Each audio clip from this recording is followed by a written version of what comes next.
যুক্তরাষ্ট্রকে পারমাণবিক অস্ত্রধারী রাষ্ট্র হিসেবে উত্তর কোরিয়াকে মর্যাদার সাথে মেনে নিতে হবে বলে মন্তব্য করেছেন কিম জং উনের বোন কিম ইয়ো জং। সতর্ক করে দিয়ে তিনি বলেন, সংলাপ কখনোই তাদের পারমাণবিক নিরস্ত্রীকরণের দিকে পরিচালিত করবে না। এক বিবৃতিতে কিম ইয়ো জং বলেন, পিয়ংইয়ংয়ের ক্ষমতা এবং ভূ রাজনৈতিক পরিবেশ আমূল পরিবর্তন হয়েছে।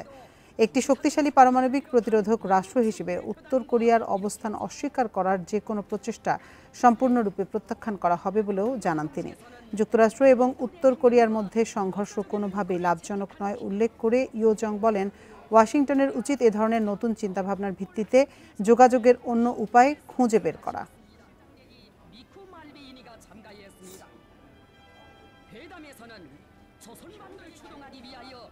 쌍방이 기울인 노력과